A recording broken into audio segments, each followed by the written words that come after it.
Hello, everyone. Good evening. How are you doing?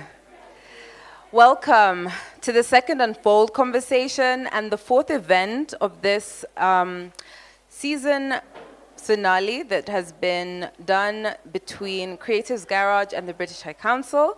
We're so excited that you could be here today. My name is Bukola Gobi, and I'm going to be moderating the conversation that's going to be unfolding tonight. Today, we're here to talk about AI and climate action and how AI is impacting climate action. AI has been disrupting industries and old ways of doing things. And in the context of changing weather patterns and climate change, AI is being used to enhance climate resilience and action in Africa through applications like improved climate modeling, optimized agriculture, early warning systems, and enhanced monitoring and management of natural resources. Less economically developed countries face disproportionate impacts from climate change and higher barriers to the adoption of potentially beneficial technologies like AI. Whilst AI has the potential to support climate adaptation, it can also have counter effects on climate action and sustainable development. Examples of this include increased consumption of water and energy, widening the digital divide, reinforcing bias, and the propagation of misinformation and data security issues. Today, we're going to discuss how AI can meaningfully support climate resilience and action in Africa. And to kick off our conversation, I'd like to invite the keynote speaker for today, Nick Wangundu, to come and speak about this matter. Nick is a storyteller and a media creator, and he's also the founder of Scriptease Productions. Please can we give him a warm hand of applause and welcome him to the stage to make the keynote for the night. Thanks. Would you like me to sit? Okay, thank you. Evening, guys. Thank you very much for the introduction. Allow me to please give you a slight background of myself. I studied film and human resource management in Australia. Came back to Kenya in 2010, where I was employed for a year. Employment really wasn't for me, but I always had a passion to start my own video production company. I didn't understand the work environment here in Kenya, so I did what any other normal person would do while trying to figure themselves out. I applied for the reality show Big Brother in 2011. I lasted a few weeks, but it's what happened after that that really changed my life. That catapulted my career, and really catapulted my career. I hosted a lot of local TV shows and Pan-African TV shows for over 4 years, in which I traversed Kenya and the continent. I took a break from being in front of the camera to understanding everything that goes on behind the camera. 12 years ago, I started Scriptease Productions with the main aim of creating content to promote the continent. Our first project was to create exclusive in-flight content for Kenya Airways in-flight entertainment system, which basically highlighted the different destinations that Kenya Airways flew to. So our job was to travel to 16 destinations with a camera, with a crew, get down there, look at what what the passengers had, what offers the passengers had, whether or not you had a large budget or a medium budget or you had a lot of money to spend. We had to go and create a package for about 10 minutes, and then that video was now loaded onto the in-flight entertainment system. Okay. We've created numerous videos for properties in the hospitality sector within Kenya and across Africa. We also created our first travel show called Zurura. This was one of Africa's first ever interactive shows. Okay, so let me explain what I mean by interactive. Basically, at the beginning of each episode, we'd have two hosts who introduce you to an object. Let's say, for instance, you are from Kisumu.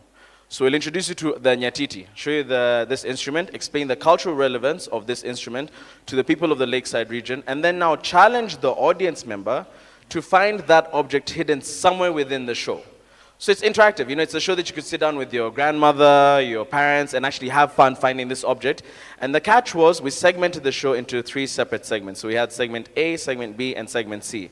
If you found the hidden object in any of those segments and texted that segment to a particular number, whatever you saw in that episode, you got to actually experience on your own. So that's why we called it interactive, because whatever you've actually seen, you can actually get to experience that yourself. And the fact that it's an actual hidden game show that you're looking for an object, that was also our selling factor. Okay. So, the common theme across our work is the promotion of African heritage and culture. Now to the exciting project that we are working on, which is virtual reality heritage safaris. Africa's rich history and cultural heritage face an urgent threat from climate change, urbanization, and neglect.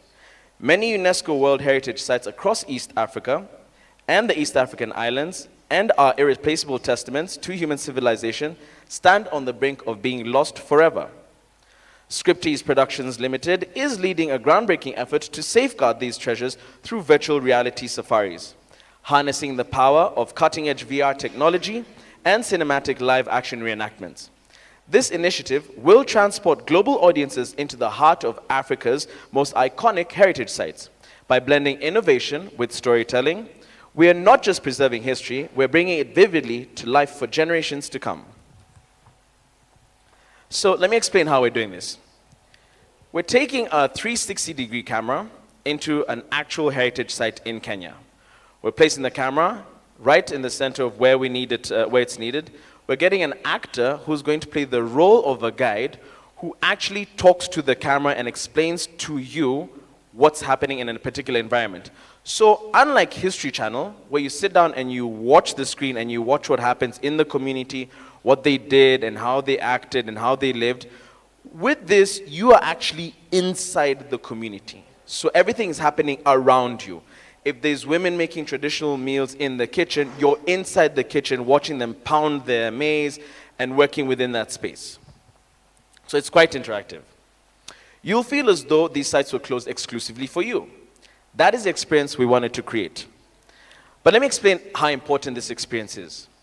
You see, majority of kids in our local schools here learn about these sites.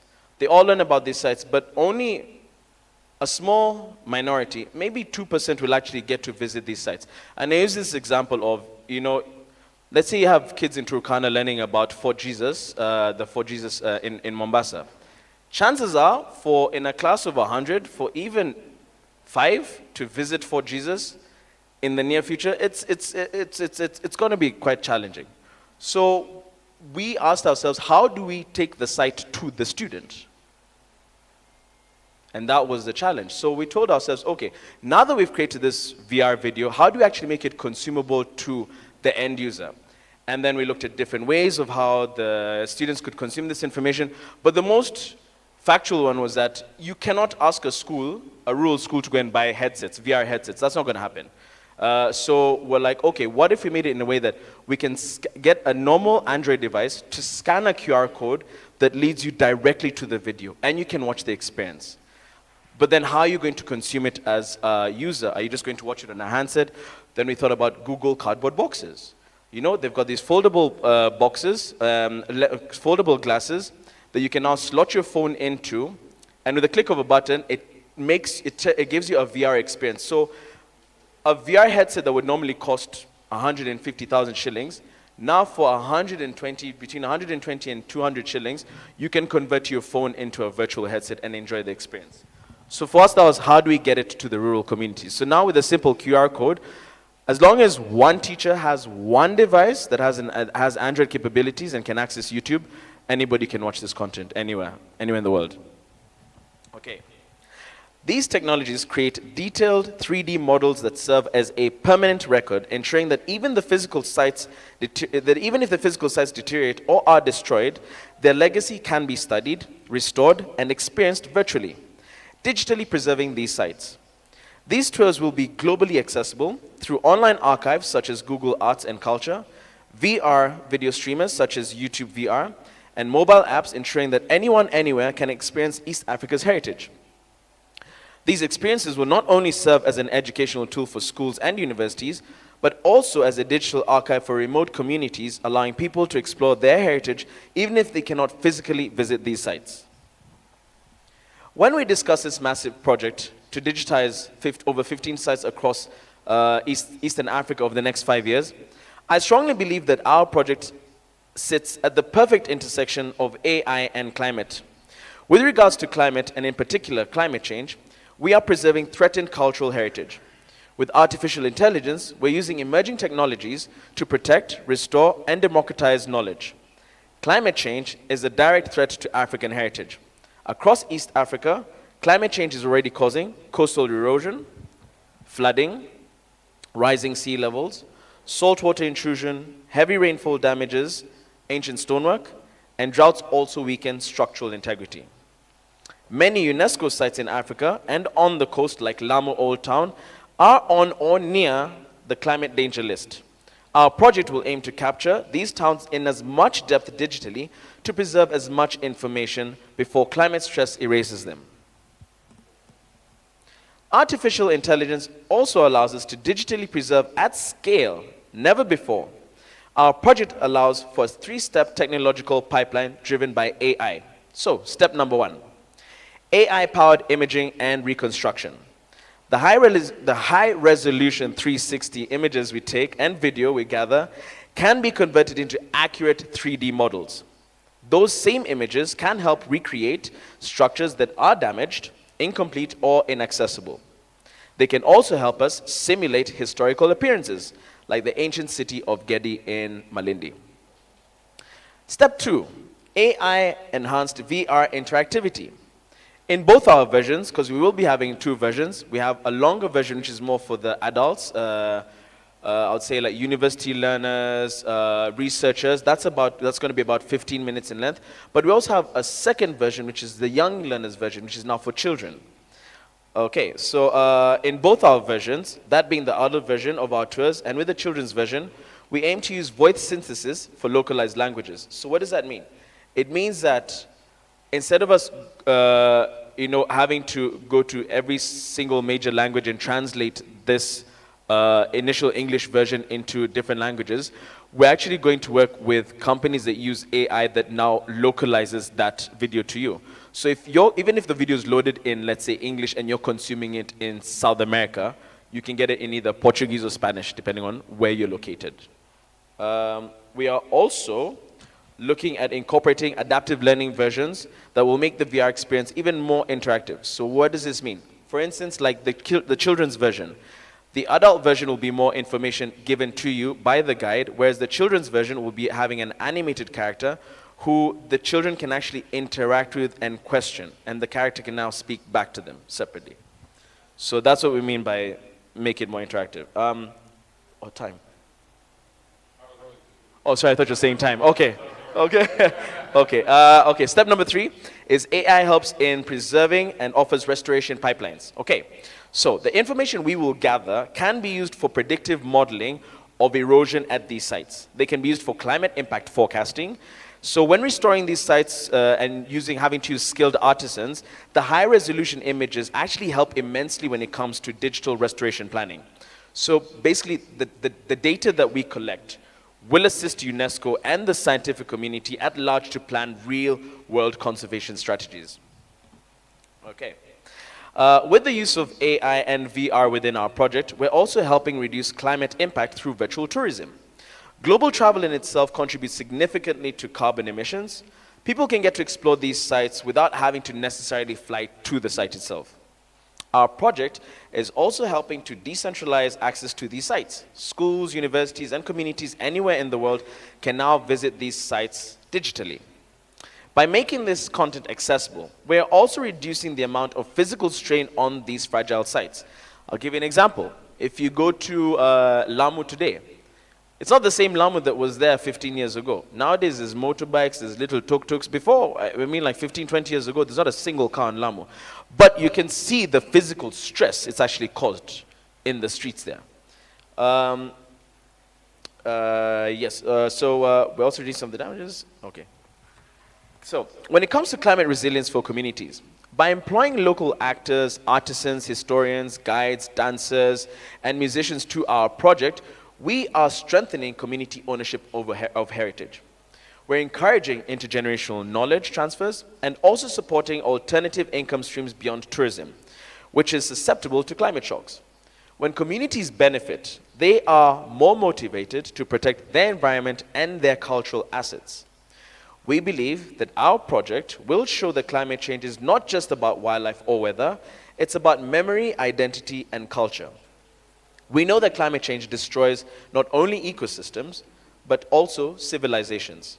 That preserving cultural heritage is a part of climate justice. African stories must be part of this climate narrative. So, for us as creatives, you could say that this is our climate adaptation strategy for culture. We are proud to be creating a digital time capsule for future generations. Even if sea levels rise, ancient structures collapse, to communities relocating, or geopolitical or developmental pressures increase, AI-powered VR ensures that Africa's history will never disappear. We see this project as a tool of climate resilience, capturing Africa's cultural heritage before it's lost to extreme weather and time, and preserving it as living, interactive experiences for the entire world. Thank you. I would like to mention, we're going to have a piece of paper up somewhere back there at the end, and it's got 2 QR codes on it. So if you want to pull up a QR code scanner, scan those codes. You can actually enjoy 2 sites that we've done. We've done Fort Jesus, and we've done Thimlich Ohinga in Migori. And don't just sit still, like actually look around the space, like it's 360. So look around, look top down, and enjoy the view. Yeah. Thank you. Thank you so much. Please remain on the platform. I'd like to just invite the rest of the panelists to come up so that we can have a deeper conversation around these issues. Thank you so much for sharing about your work and also how climate change and culture intersect. I think it's going to be a very interesting conversation because today we have panelists from different fields and disciplines. So I'd like to start by inviting Kenneth Kimathi to come up to the stage. Please give him a round warm of applause.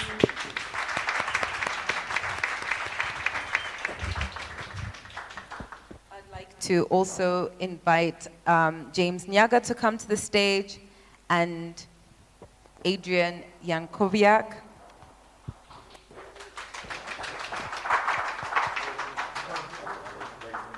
I'd also like to invite Nelly Gasere. If Nelly is here, please may she come to the stage. Thank you.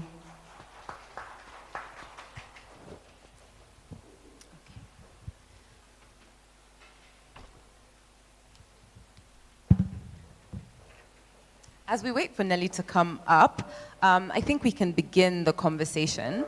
I'd like each panelist to introduce themselves and also just say a little bit about their background and the perspective and lens through which they are coming to this conversation today. Because I think that there are a couple of disciplines and sectors that are represented here. So perhaps we can start with you.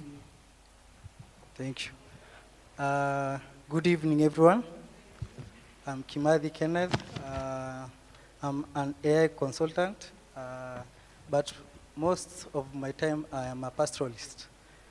I do sell livestock online, or in a nutshell, I do help indigenous communities from northern Kenya to get market linkage to different places in Kenya. We are yet to grow to other parts of Africa, but we will grow initially. Thank you.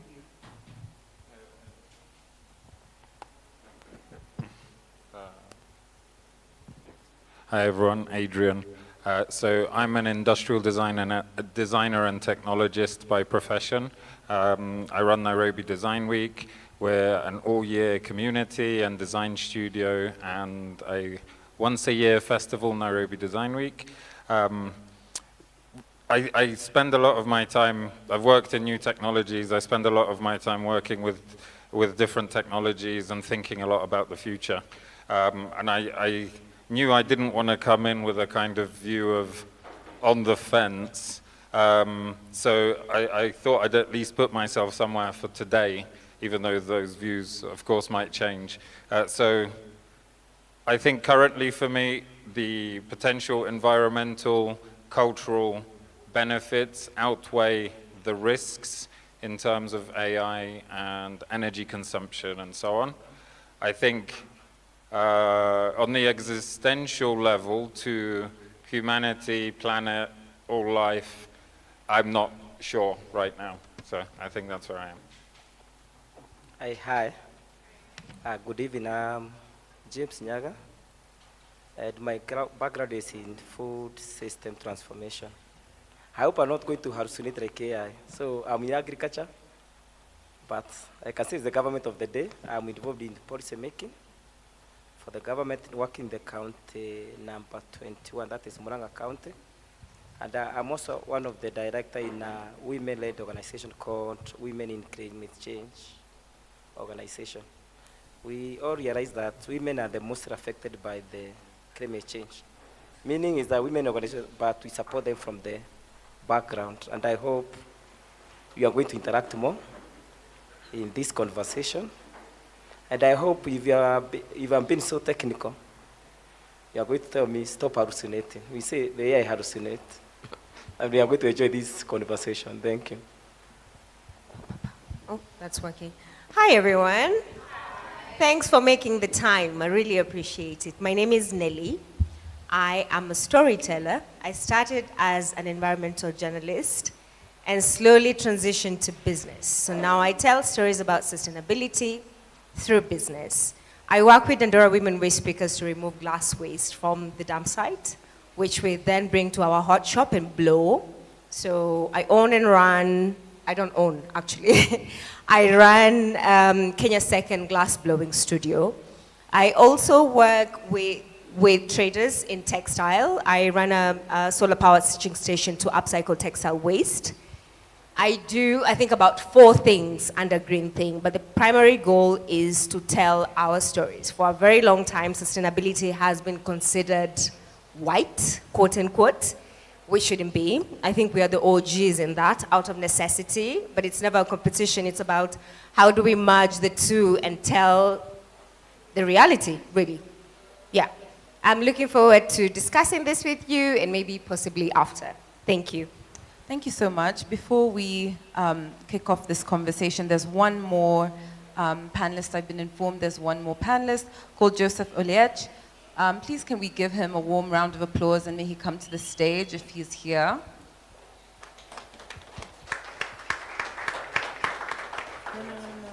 No, it's okay. Thank you. Here he is. He'll be sitting over here.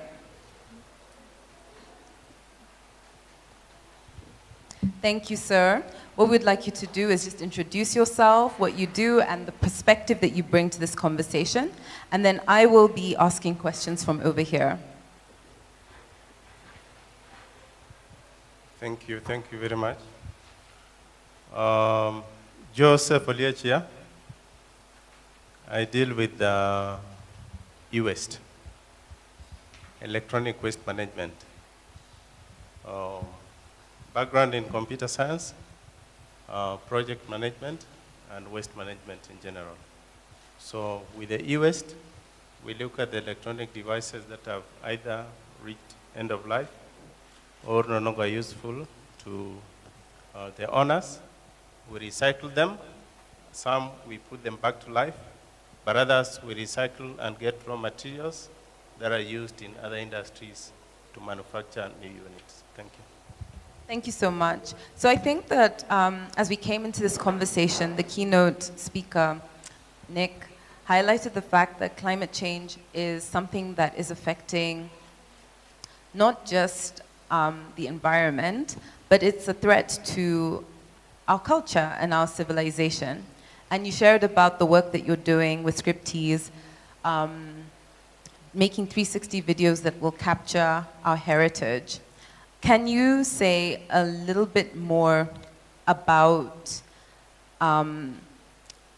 this intersection of culture and AI, and what the main challenge in the work that you've been doing has been? I think, okay. I've had the pleasure of traveling around quite extensively across Africa, filming in different rural communities, filming with different tribes. And the one theme that kept on coming out across to my team and I was that when people come into communities to tell stories, it's very extractive. So they'll come in, they'll find out what it is that you do, and they'll take the story and they'll leave, and that's the last time you hear of it. You know, you'll be lucky if you get a copy of the video. that the person asks you to sit down there for 5 hours and do an interview. You'd be lucky if you get a copy of that. But besides that, it's in the actual storytelling, you know? People come from outside with their view on this is the story we're going to tell. That's not the approach we're doing. We're actually going inside there without a story. So we have an idea as to the structure or the format of how it's meant to look, but at the end of the day, it's the people that build the story. So for instance, like we're speaking to the local leaders, you know, the chiefs. We're understanding what's the best way to approach the community so that when that's not coming in from outside and nobody knows what's happening, we want the community to understand, number one, what are we doing? Let them understand what we're doing. How important is it to them culturally?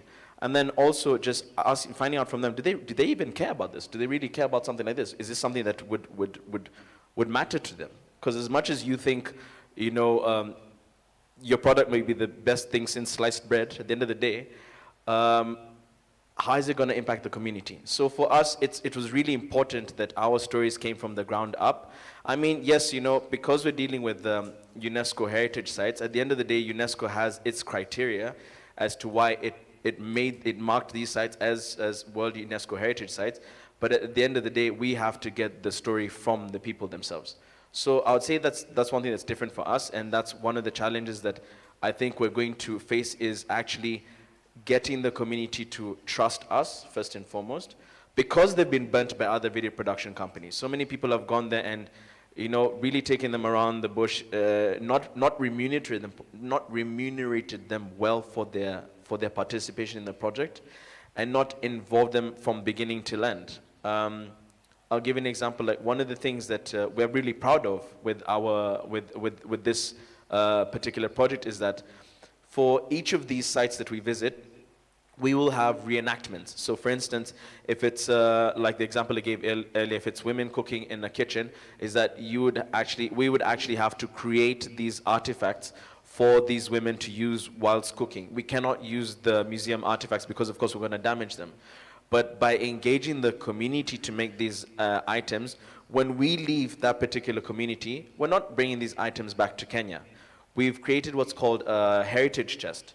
And inside that chest, we're going to leave all the artifacts or all the props that we got made for this particular site, so that by leaving those props under the care of the community, should they see this as an extra revenue generating angle for the community in terms of doing reenactments, which is done all over the world. Many museums do this all over the world. They do reenactments on a particular day where you pay extra and they do reenactments, and that goes directly to the community, to the participants. So for us, this was a very nice symbiotic relationship because we're leaving it entrusted to the community, but in turn, should the museum and the community work together, this is it's a win-win situation for both. So that's kind of like how we're trying to tackle that. I hope I've explained a little bit. Thank you. I actually have a question for you about this heritage chest, because recently I believe, I think issues around reconstitution, museuming can be quite controversial. There's a lot of conversation about getting items back, and I think a couple of weeks ago there was quite an interesting experience at the MOA in West Africa, which opened, and there was a lot of like pushback from the community, I believe, about the opening of that museum, and a lot of it had to do, I think, with stakeholder engagement. So how do you get communities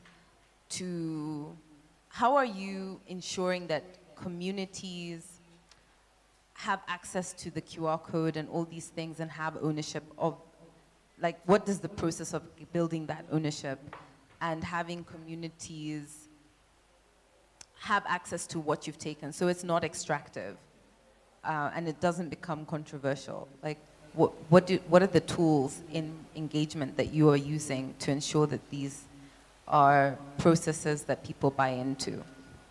So maybe to clarify it a bit better, like for instance, if you're with these traditional women in Thimlich in Migori and they're using a clay pot, we can't use the museum artifact. So we have to engage a local artisan to actually make that pot. We're not taking that pot with us when we're leaving. So if for instance, if that's an art form that was lost, we're forcing somebody to reignite that art form which means that there's going to be a younger person who's going to learn about that. Whether it's making clothes, traditional clothes that we can't use actual museum artifacts, we're going to engage women in the community to make those clothes. So if it's a traditional sisal skirt or whatever it is, and they didn't make it before, they're going to have to be forced to reignite that passion again.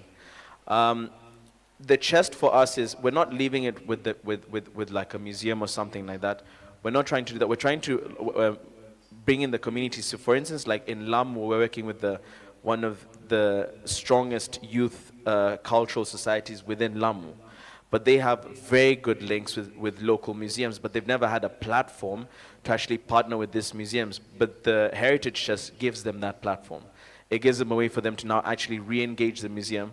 Because, let's be frank, if you go to a museum and they're doing a reenactment and the person is meant to be in traditional clothes and they're wearing a t-shirt and shorts, it just takes you out of the whole situation. But if you're telling them, like, look, you guys need to design these outfits, and they can see how the outfits are made, and this is left with you guys, it's something that it could go even further to even encourage them to, sell these outfits, have a gift shop. Because, you go to Fort Jesus, there's not a single, until today, there's not a single gift shop outside of Fort Jesus. They'll sell you lasos, they'll sell you pots and pans, but there's not a single gift shop or something highlighting who was in that area. Whether it's a picture of the Portuguese settlers that were there, there's nothing to show you who was there. There's no involvement within the community around the stories of the fort. It's very commercial and opposite from what the fort is actually trying to do. Yeah. And what is the uptake of the technology and the videos you're making amongst actual community members? Do you find that lots of the community members who you've engaged in these processes are actually watching the 360 videos and stuff like that? So the one thing that we have gotten is I wouldn't say it's not an alarm. It's something that it's something really engaging that really gets them excited, because this form of media, they've never experienced that before. In terms of like sitting down and watching a screen, they're used to that. But actually being able to use your device and look around your space is something that's completely different from how they've consumed this media before. You'd asked a question earlier about how does the community actually access this content. So for instance, like with the Lamu, we're going to actually have a QR code done in stone, like the traditional, how they do the Lamu. Actually have a QR code done in stone that will be there, like as part of we'll find out where we're going to put it, but it's actually going to be there, and anybody from Lamu, any tourist can scan the code and have a bit of that experience. So in terms of like accessibility, anybody can get it. In terms of the platform that it'll be on, we're going to make it very easily accessible on open platforms like YouTube VR. Any device can access that content, whether it's iOS or Android can access that content. Yeah. I think that's so important, because I think when we're talking about extracting from communities or people in less economically developed environments and stuff, the extraction is not just taking of stuff, it's also the taking of knowledge. And so often you find that people come and do research, but then you don't find that they give the research back to the communities or tell people what's happened to the research after they've left. And they're benefiting from that research, and others are benefiting from it or from the process, and the community themselves are kind of isolated. So it's good to hear that this is knowledge that's also going to be accessible to the community, because if it's storytelling and it's not benefiting people who the stories originated from, then it's an extractive practice. So I commend you for that. And as we're talking about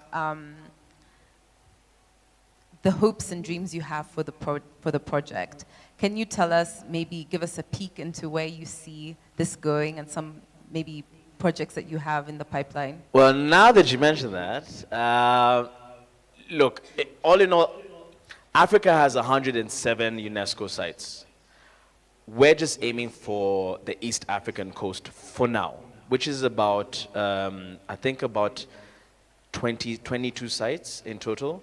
So this project, we're happy that we've gotten the go-ahead for year one, which is Lamu Old Town and Zanzibar Stone Town. So those are the first two sites that we're now moving ahead with. But the greater picture is this project should take 6 years. 6 years to finally complete this project. And then now the bigger part of it, which is the fun part, is actually being able to take this to museums and telling a museum, here, we're going to give you a 30-day exhibition of East African heritage sites that you can now visit from your museum. So that's the excitement, that now we can actually take these sites to visitors outside there. Because yes, of course you'd want visitors to come to your site. You always want visitors to visit your site.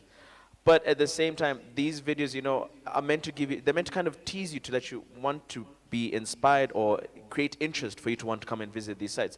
Because not everybody can afford, I mean, the ticket to enter Fort Jesus, it may be 200 shillings, but there's flights, there's visas, accommodation. For a 90-year-old person who's overseas, should they not visit Fort Jesus because they can't afford all that? No, I don't think that's right. I think that they have the right to visit it. They should have the right to visit it. But at the same time, we need to be sensitive to also not take away too much from the site so that nobody wants to go and visit it, you know? We just have to give just enough to tease and give the information, but to also make sure we keep true to the story of the site.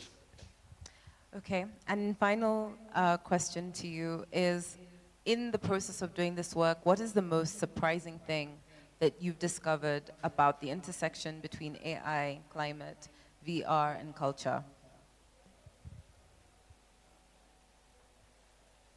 Surprising thing is, when we first started this project, it was meant to be a really simple virtual reality tour.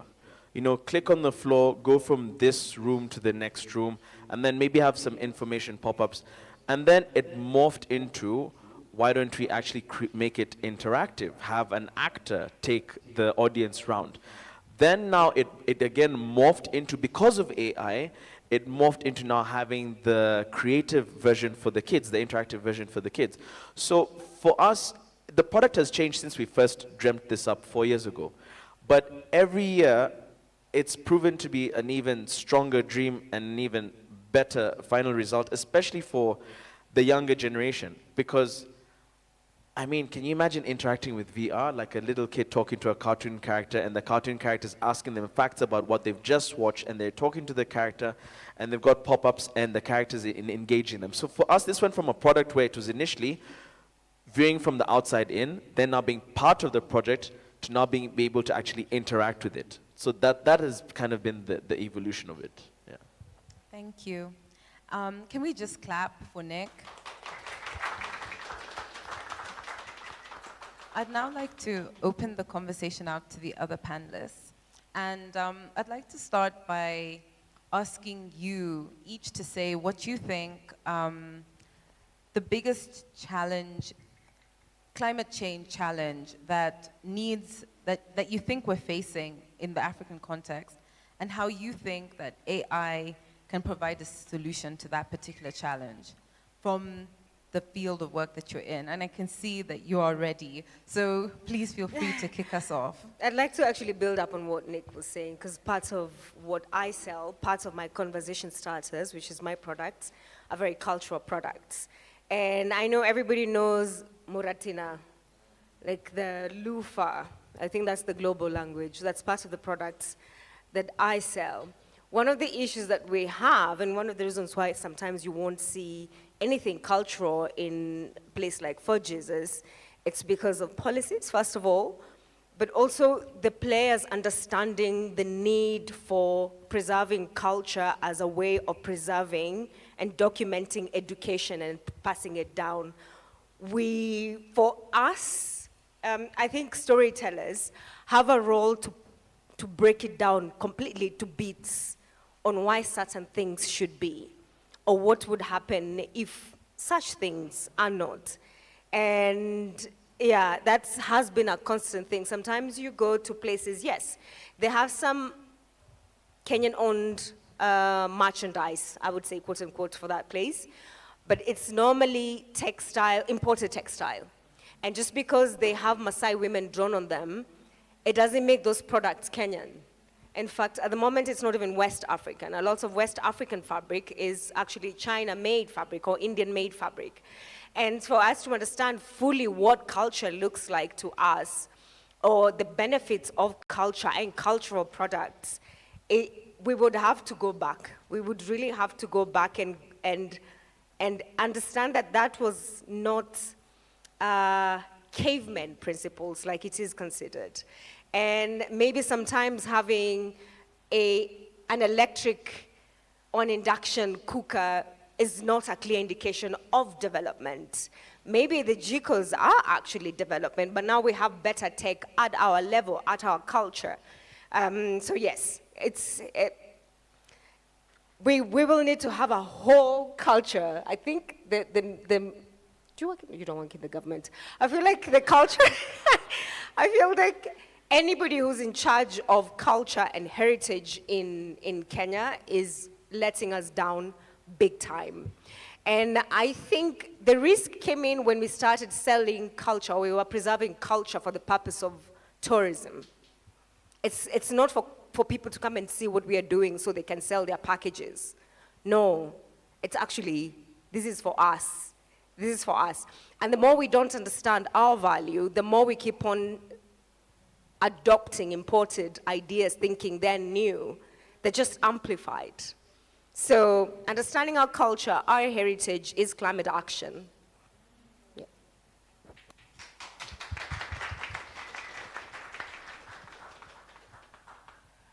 Okay, I'll make some, after this I'm going to make some few comments about your presentation. But for your information, I studied in Brisbane in Australia, and I worked in Lamu for about 10 years, back in 2007. So, before you finish, we are going to look about, these days we are talking about the data governance. You are extracting a lot of data from farmers. Do you have those concepts? Who is going to benefit from it? How do you share it? I think before we conclude that, we are going maybe to discuss this further because we have a movement on that. Because we are taking a lot of data from our clients, but who is benefiting from that data? Then we're also talking about sovereignty. We have who has access, who controls. So, as I told you, I'm called James, and I'm in agriculture. But these days, we are calling it food systems because you are looking at the wider environment. If you look at how you produce food, you need the environment, you need the soil, you need the farm inputs. Yeah, and when you talk about, I'm a specialist in climate action. When you talk about climate change, you talk about climate actions. Two things should come to our mind. We talk about the adaptations and the mitigations. When you talk about mitigations, how do you reduce these greenhouse gases? The greenhouse, mostly we talk about the carbon dioxide. You're burning fuel, you're using a lot of fertilizers. Then you come to adaptation. Yes, the climate change is here with us. And we need to bounce back, or what you call resilience. How do you cope with the issue of climate change? When you come to AI, we are going to look at the AI in two dimensions. The adaptation one. When we talk about the adaptation, we talk about, look at the weather.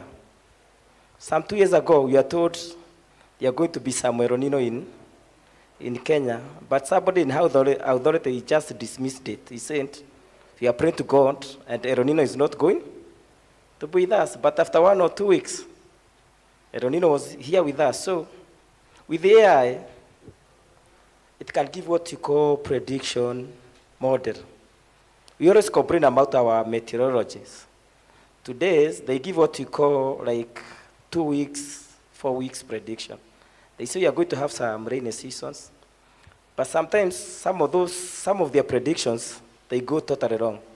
With the AI, when you come to weather predictions, they'll be giving us what you call accurate predictions, and they'll be planning on how you are going to do our farms. Also with the AI, when I talking or advising people, we say data. Without data, we can't plan. And with AI, it can assist us to analyze very major, what you call, make a database, And from the data, it gives us what you call informed decisions. Sometimes I like giving what you call practical examples. We have seen what is happening in Naivasha. From the keynote, you talk about one of the indicators of climate change is what you call the rise in sea level. Look at what is happening in Naivasha. People had invested so much. It's flooding, they are moved away. And if you use our AI well, we can have what you call predictive models. It can inform us 1 year, 2 years, 1 year, or 5 months, 6 months, 1 year to come. You are going to expect some flooding in this area, move from these areas, plan yourself. We come to mitigations. Remember, when you talk about climate change, you always get it with what you call the Paris Agreement. That is 2015 Paris Agreement, where we are supposed to reduce our greenhouses by 2 degrees pre-industrial levels. And with AI, it can give you what you call informed decisions. Maybe which technologies are going to help you to sink carbon. Thank you.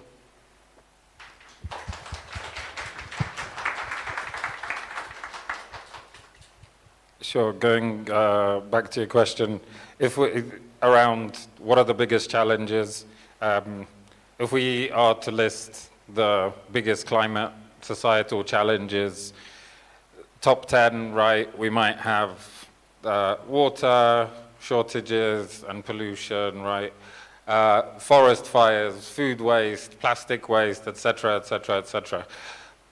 AI and technologies will help us get rid of those to some extent on different levels. We might know some of that right now. We might be kind of learning how much impact it's going to have on particular industries, because tomorrow AI could help develop a formulation for a biodegradable plastic that the whole industry is just going to pick up in a couple of years. And then everyone would see that as a success, right?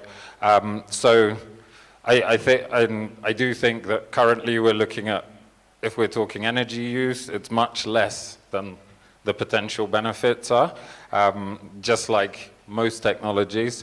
I think the biggest challenge for implementation and using AI for our good is the humans controlling it, and the humans telling those humans what to do, and the fact that 98% of us don't really have much input on it either. So that's it. I think I'm really excited by these conversations. I'll give you my story from my background. I told you guys I'm a pastoralist. Or don't I look like one? I have a story about a startup I ran, which is called Wafugaji Trading Hub. Wafugaji Trading Hub was born out of one of the toughest moments in Kenya in our recent history.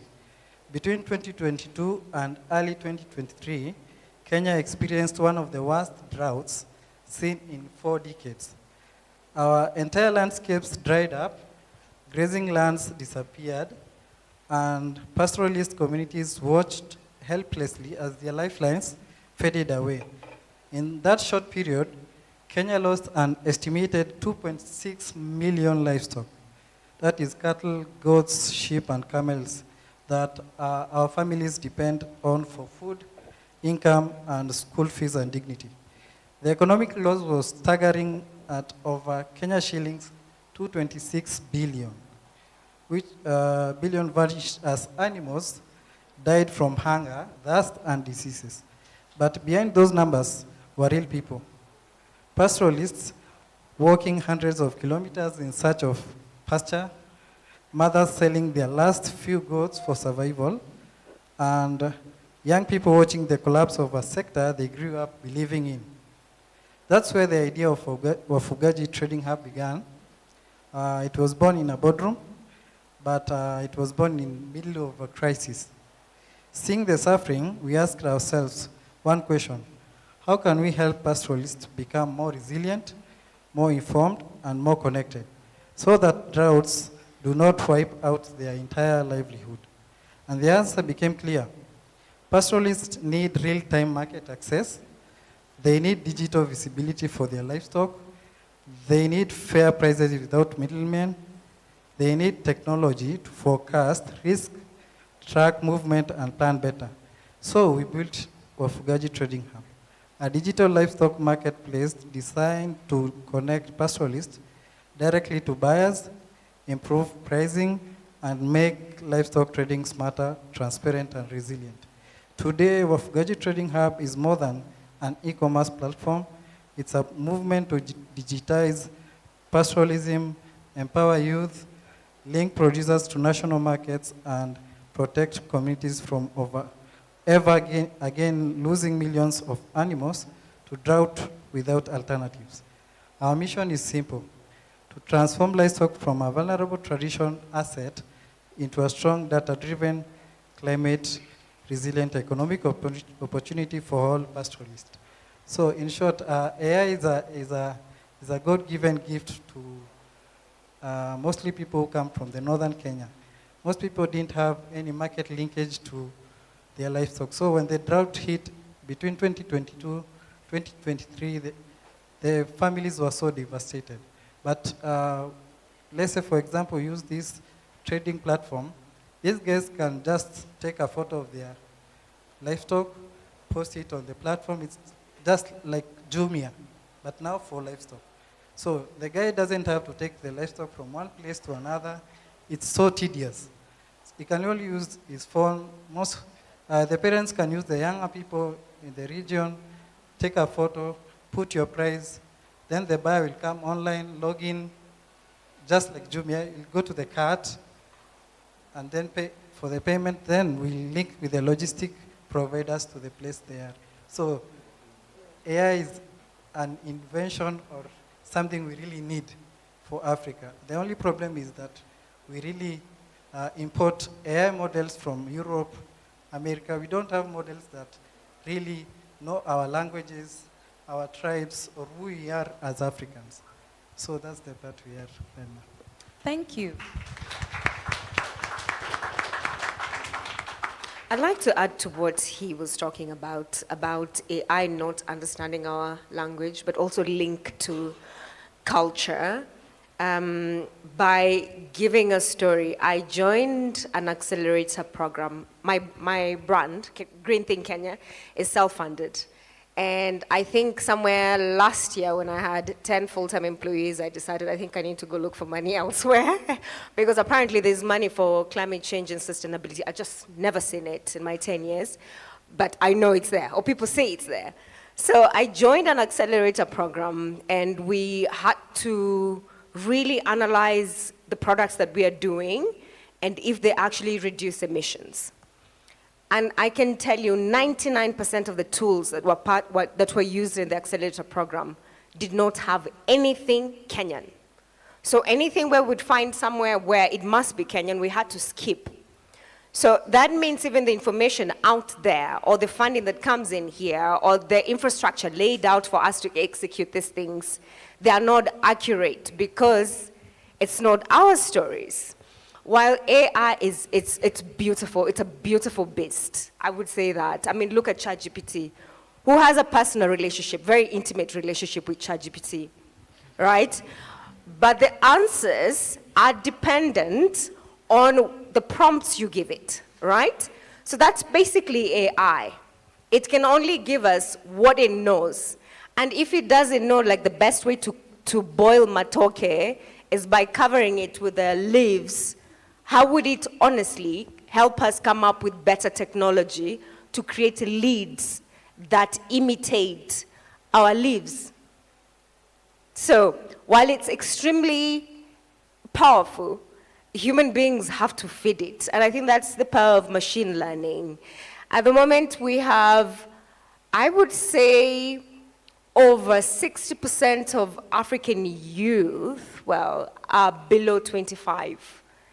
And we're in a place where we've run out of time, so we need smarter machines, so AI.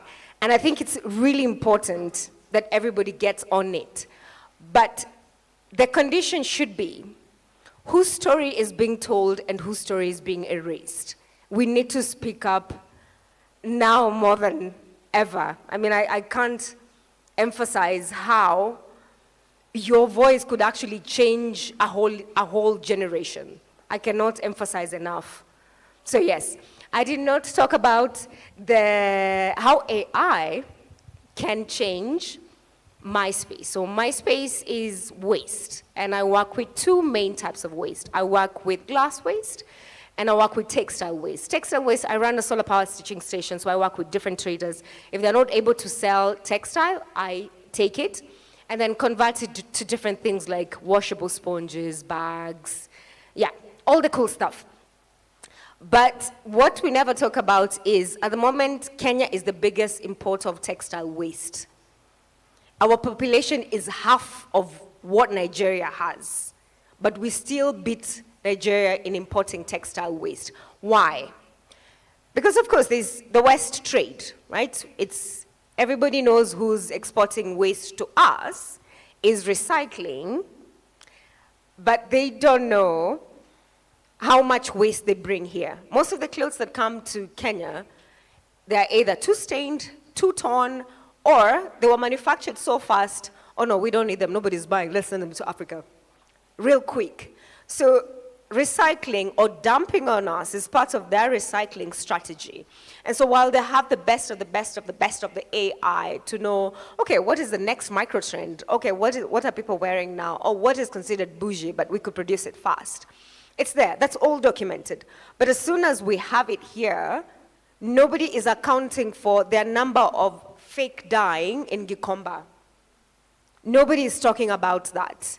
And our story is not there. It means that we will forever accept crap. We need to tell AI, by the way, we don't like this one. It can really predict the amount of waste jobs. And I really truly believe that in 2 years or 5 years from now, the idea of using something new is going to be so barbaric. Because we produced enough. We produced enough, so much that there's enough clothes for all of us to exist in 6 lifetimes. And we'll still have clothes. But where is the data that says who produces that? How do we benefit? How do we become equal players in waste trade, not just the people that absorb the ones that people can't use? So AI can really improve the quality of lives in waste trade, in MySpace. It can justify the ethics around waste trade. There's so much that AI could do. But at the moment, we haven't started.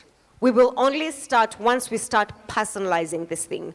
We will only start until we know that climate change, AI is not a foreign thing, it's here. Let me also add another example. I have been in sustainability for about 10 years now, and it was supposed to be a TV series. I went to 3 or 4 TV stations, and they say that this type of content would not generate revenue. You remember back then when media used to be owned by a few people, not point and shoot like it is right now. You would sell a show if it brings money. They were the original influencers. And if it doesn't bring, then you don't qualify. Meanwhile, in the US, in Europe, this was it. We cannot be second-hand planet citizens anymore. And I think AI can really, really help us be what we need to be, actually what we are. Thank you. Thank you. Thank you. I'm in e-waste management, and today we have more funds than the number of people in this country. And as a country, we generate close to 53.6 metric tons of e-waste every year. There's a lot of waste that is generated. And when you look at the e-waste that we generate, this e-waste is not very good to our health, and it's also not good to the environment. When you have batteries that are disposed, and some of the electronic devices that we have with the motherboards in your phones and computers, there are very many toxic elements. Some of them are carcinogenic. That is, they predispose human beings to cancerous infections.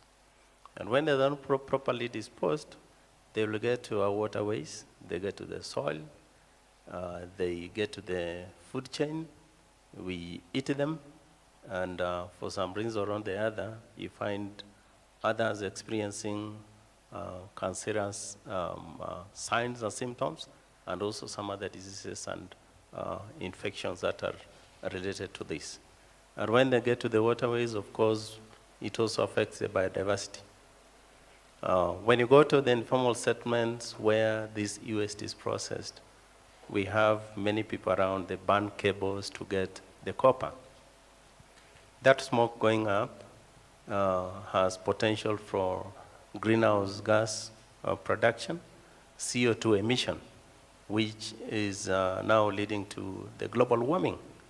And what we are looking at as an organization is to bring on board mechanisms and strategies to manage this electronic waste in efficient manner and a manner that is protective to both the environment and public health. We are moving from the linear process of producing, consuming, and disposing to the circular model, where we produce, we consume, and we recycle, so that some of the products or the residues that we dispose or we discard can still be reused, either through upcycling, like what has been mentioned about textile waste upcycling, or raw materials that are used in manufacturing. If you have a cable from e-waste, it can go to the smelters and we can have new cables manufactured. If you have plastic that has been disposed, it can also be collected. You see many people collecting them here and there, and this can still go back to remanufacturing for new units. We run an entity called Circular Innovation Hub, where we train small and young startups to come up with climate tech solutions. And when I talk about climate tech solutions, is to see how technology, and in this case, computer technology and AI, can be integrated in the waste management systems. When it is about collection, you don't move around and pick UST and there, or you station bins for collection, but you don't know when they'll be full, you don't know when they are empty, and you don't know what is in them. With the AI integration, now we are running prototypes. You have a smart bin that you can station in a shopping center. And when people go to the supermarket or wherever, you are able to take your dead phone in front of the bin. And the system is able to detect that this is the type of phone that you're disposing. You key in your number and you drop it. Once you drop it, it will measure the weight and send you what now we call the eco points or green points. These green points, you can now go to a convenience store to redeem them for either a new unit or a discounted rate for other units that you can get. To manage efficiency, logistics, and costs, the disposal bin has sensors. So when it's almost full, it sends the signal to the organization to know that it is 80% full, and this is the tonnage that we have. And we have this number of bins within the city or within the country. So when you are scheduling your logistics, you know that you need to dispatch a 7-ton truck as opposed to a 2.5-ton truck, so that when you go for collection, you don't send a very big truck that is only going to collect a handful of devices. And that is where AI integration and technology is helping us in waste management. But of course, when it gets to the collection still, when you look at the plastic, you look at the various types of electronic waste, we train the machine, we train the AI. AI functionality is all about data. You feed data so that they learn and understand what you have and know how to help you. When it gets to sorting, as I mentioned, some of these electronic devices are toxic and they're harmful to human beings. There are spaces that are a bit hazardous to and dangerous for human beings to get into. When you train AI effectively, they could help in identification of different waste streams and the sorting of toxic components so that we don't send human beings to do that. When you have other units, for example, plastic, you can train AI to know that this is ABS plastic, this is PET, this is what type of plastic, so that when you go to the recycling, you get higher value due to separation of the various fractions that you can now convert for better revenue. Thank you. Thank you so much. Thank you so much for grounding us by sharing your original views. What's really interesting is to see from you how AI can actually help us preserve ways of life, that through the work that you're doing, it's actually helping pastoralists so they don't have to change the way they live. It can just help them live the way they live in the face of these challenges in a more efficient way. It's also very interesting to hear about waste from the textile, glass, and e-waste perspective, because what's coming out strongly from this is also the importance of understanding value chains and the entire process of the industry that you're in, and how it comes back to the issue of climate change, and understanding the points at which AI integration can happen. Because I think what was interesting also about what Nelly was saying was looking at what end we are in as a continent in the whole process and value chains that we operate in, and seeing how AI can come into the point at which we operate in, or the points at which we want to play. Nelly, I would like you to maybe elaborate a little bit more, because you said there's a lot of opportunity for us to understand markets better. But you also highlighted that there's more understanding of that in the Western context, or the more economically development country context, because there's more access to certain types of data. But with your understanding of what textile trade looks like and what the whole system is in our context, at what point do you think we can start to use imagination and innovation and design to come up with solutions that are relevant in our context? Because I think that what is really resonating with me is we need imagination, and we need to think like designers also to find the solutions, to be creative as opposed to be limited in our thinking, to have curiosity. So could you maybe just paint a picture for us? Because I think there are lots of storytellers up here as well, even though you storytell in your different sectors. Paint us a picture of what solutions could look like in that world of textile from where we're coming from. Not just saying that we're just the receivers of waste, but how can we be innovators with the waste that we receive? Yeah. Okay, so the first thing I'm gonna say is, which has been one of the biggest challenges of adopting a more sustainable lifestyle, is attitude change. I would really, really urge every one of us to stop coming from a scarcity mentality. We are not short of materials.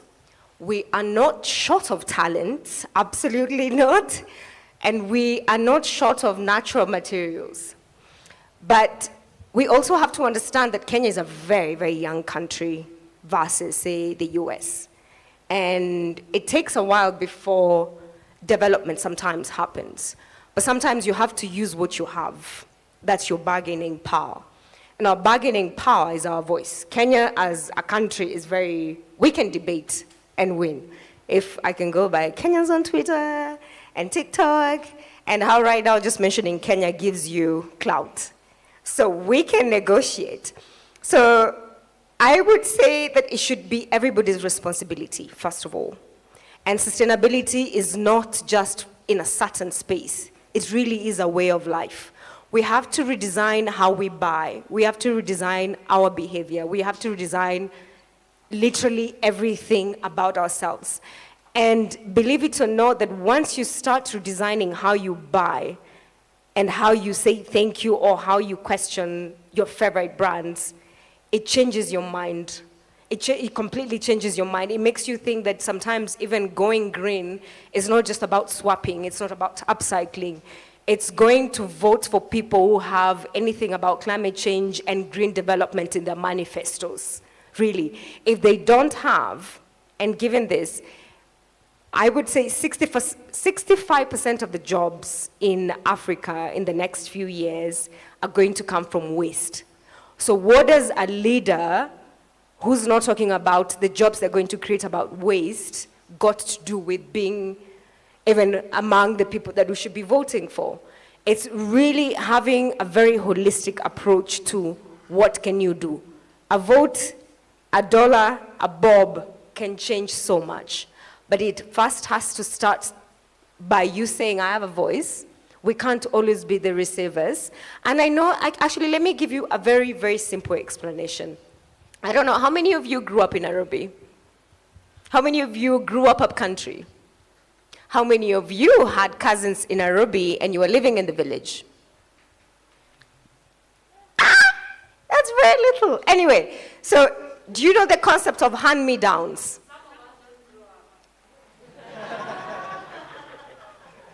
I see what you did there.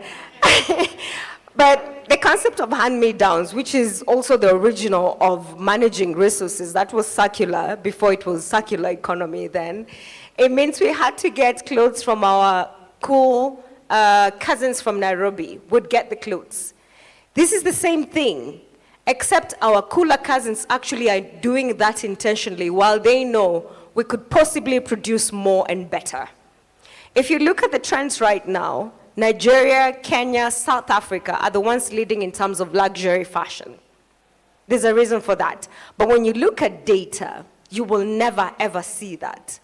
So educating yourself and really coming to a place where sustainability actually provides a levelized ground. Everybody is equal.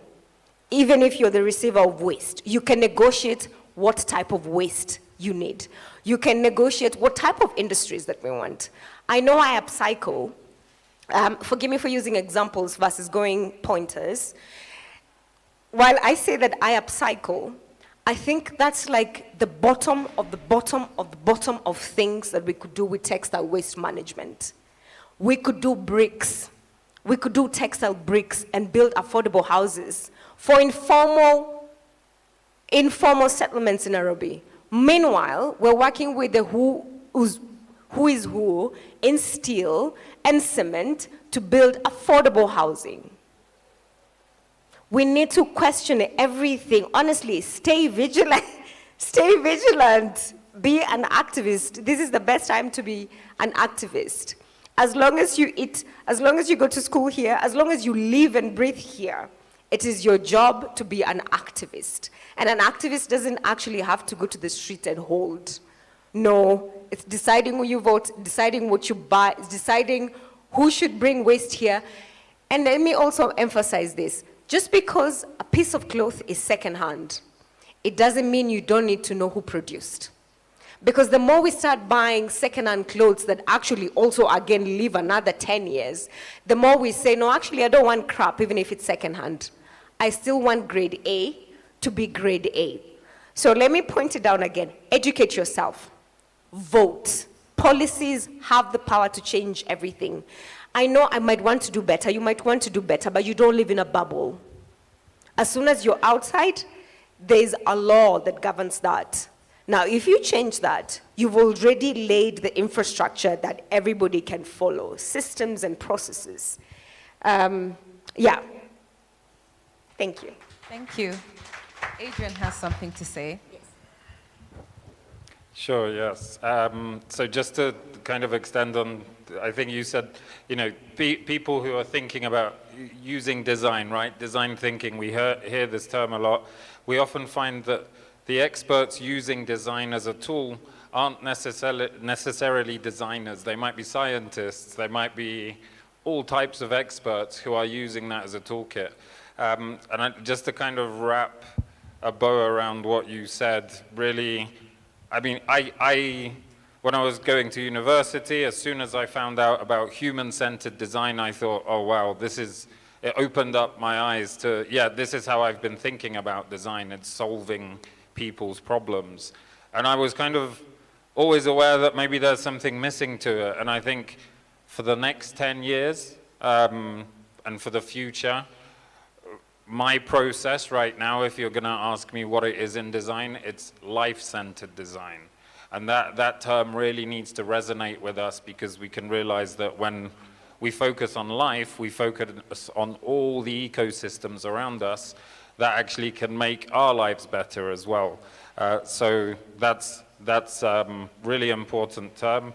And one more thing here. No, I think that's it for now. Okay, thank you. James, do you want to say something? Let me add something.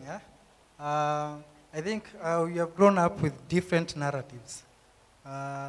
For example, bang is bad. Whatever Wajakoya was putting to parliament, it's not wrong. We should look it in an open-minded way. Actually, back in the 1900s, the owner of Ford, the car, USA, he created a vehicle from the hemp. It's a type of bang, a plant called hemp. It has the best fiber. It could create vehicles, it could create clothes, it could create fabrics, different things from hemp. So we should look at it commercially, not by people saying that hemp it can only be used to be induced by smoking. The government can plant it for commercial purposes. I think we can use it to pay the debts that we have from the IMF. I think we should change our narratives. Yeah, that's a really good point. I feel like AI could come in that sense from the point of agriculture to really do soil and climate analysis on what are some of the eco-friendly fiber that could be grown in Kenya, not Kenya, in Africa to solve the waste crisis that we have. Because one of the main reasons why we keep on getting waste is that we don't have enough to wear here, but also we don't have enough, and so we need to be given donations. But I feel like if we start looking at alternative material like hemp, which is a powerhouse in terms of medicine, not just in cancer, for example, it's a big deal, but also in fashion as well, because it's biodegradable. And I do feel that this also brings in the human-centered design. We can reduce waste when what is made is specifically for the audience intended. One of the biggest reasons why we have Nairobi River polluted with so much textile waste is upcycling.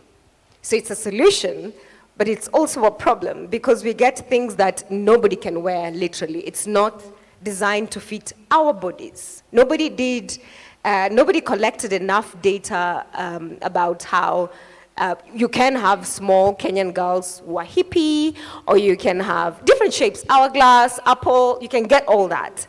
But there's not enough data, so which means when we get something, we have to squeeze it and cut it and expand it and do all sorts of things for it to fit us. It is not designed around who we are. And I think when you design something around who we are, you reduce the waste.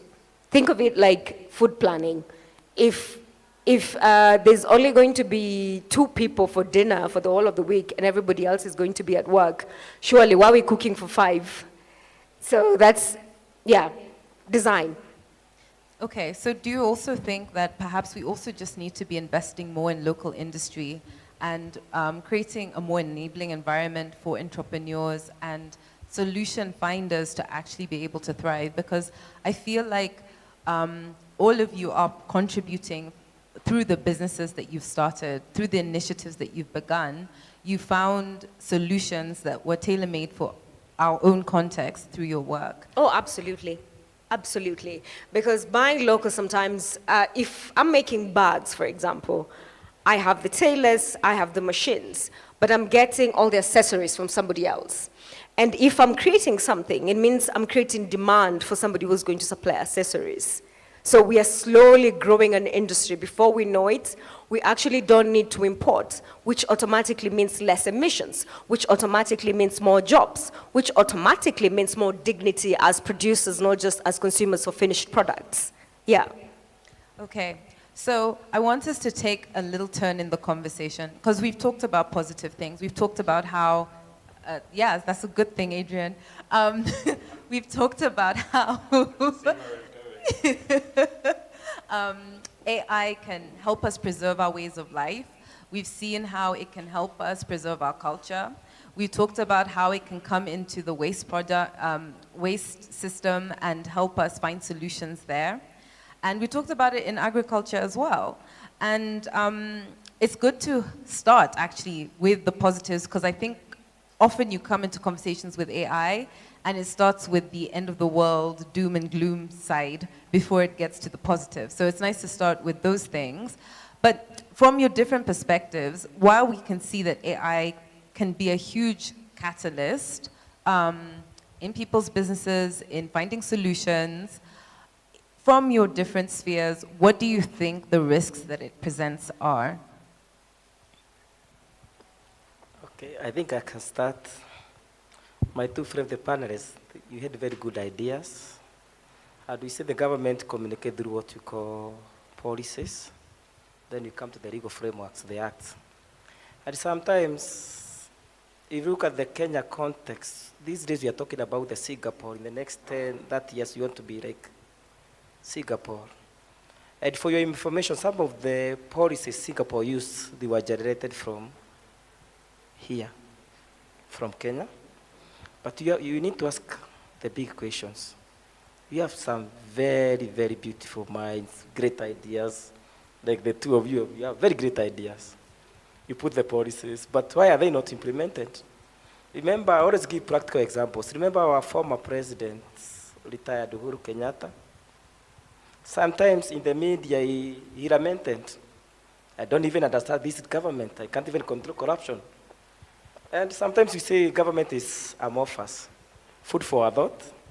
So let's talk about AI. And the first thing the risk about AI is I would talk about the academia. I also studied in Europe.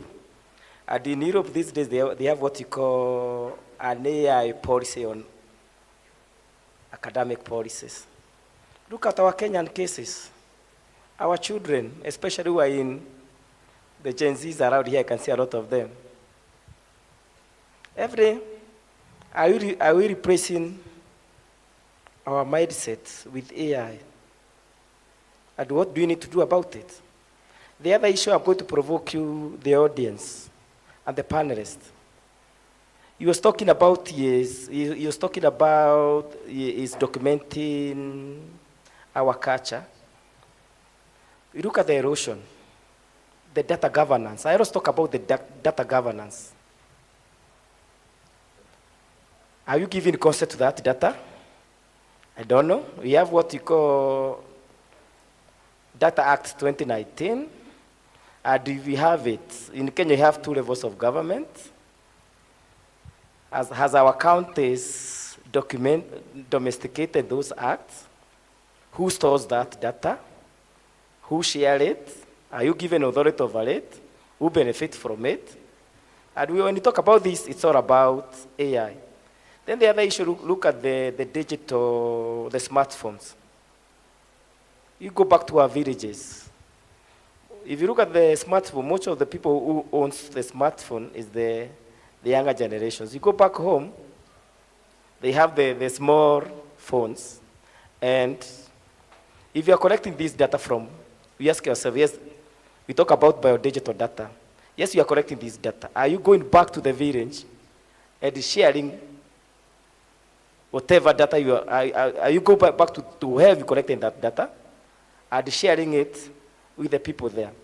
These are the big questions you need to ask ourselves. We talk about what we call sovereignty. Or you go to look at the village scenario. Go to the AI. You give it a prompt. Does it give you a customized? Does it give what you call a customized data from that specific village, or is it collecting from more of what we call hallucinations? Is it hallucinating? So we need to ask the big question. The big question is, how do you come out with policies and the legal framework on how AI should be done or should be implemented in Kenya, especially I feel from the young generation who are in school, especially for academic. I know everybody here is a doctor. You get a headache, just go to the AI. They give you some junk data, you rush to the pharmacy. We always do like that. Yeah, and you are treating the symptoms, the real cause. We need to ask ourselves those, even if it's very good, we need to ask ourselves all those questions. And who is responsible? Yes, AI is given something. Maybe you have Googled there. You have given certain recommendations. Then you mess up. Who are we going to hold accountable for that? Thank you. Food for thought, all of us here. I think AI is nice. I've already said that. I don't like to waste resources. If I can get an answer within 5 minutes, I don't see why I need to put some time aside to go to all the libraries in Nairobi. Saving money and reduce emissions. But this is a positive thing. And I think I'm urging all of us to include it in everything. But knowing at the back of my mind, these are the early stages of AI. We need to train it. We really need to train it to suit us. And you will know that maybe in 2 years from now, your prompts would be so simple, but it would give you exactly what you need because it has read a pattern. So that's all I would say. I think AI is beautiful. It just needs better management and a better voice and a better representation of who we are. Thank you. I think, Adrian, do you want to say something before Nick, or Nick, would you like to? Okay. Thank you. The negatives of the AI. Of course, it has been indicated, and we know that AI can help us save time, and we can be more productive when we use AI. But the question that we need to ask ourselves is, are we becoming better human beings with AI? Are we able to achieve critical thinking when we rely on AI? The African story has been redefined by what people said or are saying about it. And AI is about the data. The data that we feed into the AI is what AI will use to manage humanity. So what kind of story are we telling AI so that AI could tell that story about us? Are we able to design and create structures to ensure that we have a blended approach to this so that the critical thinking aspect of human beings is safeguarded? And as we use AI for better productivity, can we ensure that we do not empower AI too much to the level that now we can overtake us in this space? And can we also ensure that whatever it is that we feed AI with is something that can be regenerative? The next fight that we'll be having is fight over waste. Today, people fight over water, pasture, and all that. But the next fight will be fight over waste because there is a resource in the waste, and what we now call waste to value. And that value in waste, it is the producer who owns it. And if it is the producer who owns it, now we need to look at the same aspect, the same structure, to see how AI could be trained to enable us produce materials, solutions that are regenerative in nature, that are circular in nature, and materials and solutions that protect the life on Earth. Because today we produce, consume, dispose. If we do not integrate circularity in our structures and the strategies, we will get to the point where now the Earth will no longer be conducive enough for us to live in. That is why upcycling, recycling, reuse must be integrated in our processes to preserve and protect the raw materials so that we don't go to the overexploitation of natural resources. Thank you. Thank you for raising that point, because I think that yes, on the front end of AI as consumers, it's a very positive thing, but one of the challenges with it is that it uses a lot of energy and it uses a lot of water, and this can be very destructive for the environment.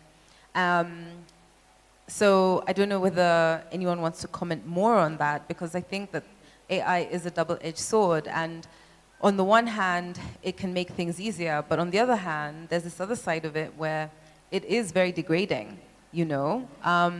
So I think, James, you have something to say, and Adrian. Sure, yeah, I think just the degrading part, I think it's currently, in my opinion, much more of a threat to our culture than it is to our environment, right? AI is not going to take down our planet, we're already doing it, right? If we didn't have AI, we'd still be taking down the planet, right? I think Google has predicted, not like my Google search, but Google predicted that by 2030 we could reduce climate change or emissions, right? However we measure that stuff, by 5 to 10% with the use of AI, right? That's in 5 years' time. Might be optimistic. It might just give all those who agreed to a 2030 or 2040 or 2050 excuses to say that they actually achieved the things that they said they're going to achieve or didn't even agree on. I just wanted to add as well, so yeah, I think currently the AI energy cost is 3% of server costs, which is 3% of global energy costs, so it's like not a lot. I said at the beginning that those existential threats the benefits might outweigh the risks, and it's decided by human decisions, right? And currently, for now, we're, as humanity, in charge of where this stuff goes. That might be different in 5 or 10 years' time, and we might be a species that's panicking because, you know, things. I think the way I've had a week in the last week, a day in the last week where I've prompted AI like 300 times, right?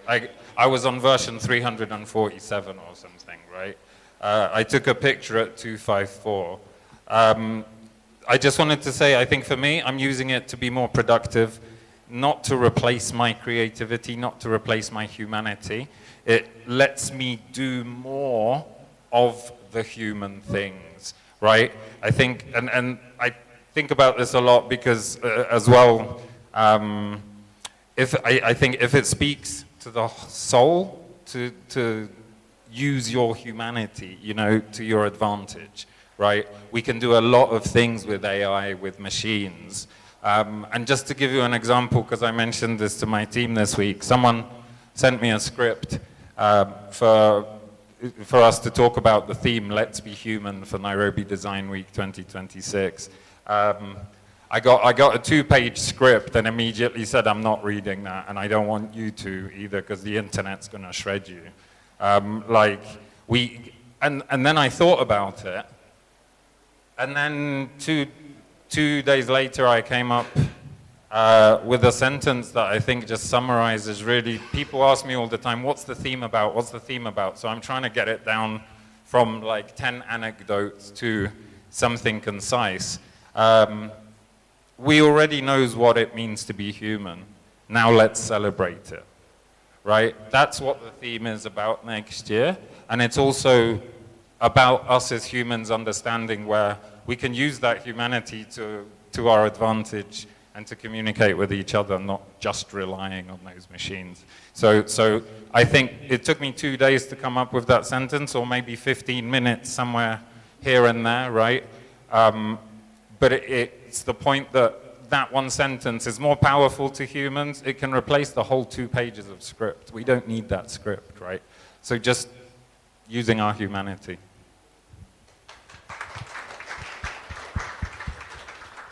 I think I concur with Adrian, most of the things that he's saying. AI, there's a bias in AI models in such a way. There's a time I prompted a photo of a camel to the AI, and then I asked the AI, what do you see? The AI told me, I think it's an horse. I told the AI, maybe you don't know, that's an Northern Kenya Uber. It's called a camel. The AI really laughed. So I say, in short, the AI doesn't have data from maybe Northern Kenya, data from Western Kenya, data from Nairobi. It only has data from Europe, or these are not the third world countries, in short. The other aspect of negative of AI is through cybersecurity. I think it is 2 weeks ago, there's a group of guys, they tricked an AI called Cloud AI. They tricked it by giving it prompts, suggesting that these guys are cybersecurity officers, and they are doing all these prompts on behalf of the customer or client. But they were tricking that AI to attack other data centers, and they really got a lot of data from those data centers. So AI can be tricked in a certain way. It's a negative issue, but I think it's something that can be looked up to and can be rectified, in short. I think another part is about the energy. Actually, when training one AI model, it can really use a lot of energy that could power Nairobi maybe for a month. That's just one AI model, and we really need a lot of AI models. So I think we should focus going green, on green energy, because kama Kenya tulisikia the president said ataanza kuzima stima sijui side gani. Unaona, so hatutaweza kufanya hizo shughuli. So in short, I think we'll focus on going green. Green energy is the way to go. Thank you. I'd like to add by saying this. AI is a tool. I'd like to compare it with money. Is money good or bad? Is money good or bad? All the internet. Is the internet good or bad? Exactly. Depends on how you use it. So I think that's AI in a snapshot. One of the challenges I see, of course, the ability to make anything in seconds, it means we can also change information. My biggest worry is fake news or fake information. Now you can make a video. I know when I was growing up, we used to have harvesting songs, and we'd perform them in schools for music festivals. I know there was so much under culture. And can you imagine somebody making a song about how we used to sing on how to tell signs of a drought or a flood, and then they change it so that they can sell some tools? I'm going to give you a direct example. For a long time, Kenya, well, there's a law that came in Kenya where small-scale farmers are not allowed to share seeds. I know most of you know about that. And then it was lifted. A week after, they said, no, actually, no, we are going to give a counter statement on that. Why? Because they're bigger boys with more toxic farm input, with more money to even build an AI tool to tell small-scale farmers that actually what you're doing is not making sense. I think, to me, that's the danger of AI, for us not understanding it fully and how to proofread it. Yeah, I think that's what we need to have. We need to have AI proofreaders.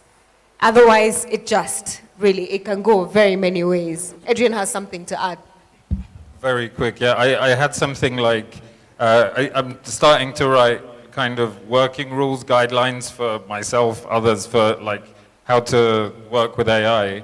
And I wrote down, always verify the things that matter or the things you aren't sure about through human means, brackets, even if the human doesn't guarantee a more correct response, right? Because humans are going to be wrong more times, right? But that doesn't mean that it's not the right answer to give us. If you know what I mean. And then humanity is smart. We're actually smart. And the smartness we have is not always coming from books. It's generation and generation of information passed down in our DNA. At the moment, the most beautiful thing that you can have in your brand is experiences. So people are going back to, I don't want to buy a kiondo from China. Show me how it's made. And actually, the more I see people learning on how things are made, the more I am more comfortable paying more money for something made here because I know what I'm preserving. It's culture, it's skill, it's job. It's something that nobody will ever take. Of course, yes, they patented kiondo because we were... yeah, that. So humanity is smart enough now to move away from clubs, from being entertained consistently with TV, to having experiences where we paint, talk, interact, learn from each other. And I think we really need to create a big space for that form of connection. Thank you. I just want to ask one question, and then I'm going to open it up to the floor for Q&A, unless there's something that you want to say before Q&A. Okay. I think AI is not the problem. The problem is about human character. Because I read somewhere that China was deploying humanoid robots to their borders to fight with armies from that other country. Those humanoid robots are able even to change their own battery packs. They don't need a human. But if we can think and we can invest in such a scenario of robots just for wars, why can't we invest in ending famine? I think it's all about our human character. It's not about the AI. The AI is just a tool. The AI, it's what you feed it, it will give you the results. So the AI cannot be even the negative one. It's you, the human. That's my take. Thank you. Do you want to make a comment? Yeah, so for us, I mean, what we can see now in terms of the negative impact of AI is cultural bias, which you had mentioned. In fact, my colleague introduced me to cultural bias. That's Rosemary Bell, that's my colleague. And the first time when it really hit me was, for instance, if you go onto Google and you type in Mswati III, it doesn't say King Mswati. It says Mswati III. Even though he has all his titles, he deserves all his titles. They'll refer to King Charles as King Charles II or what his ranking is, but they will not give Mswati the title of king, and he is a king in his own right. Actually, not in his own right, he is a king, recognized by his people.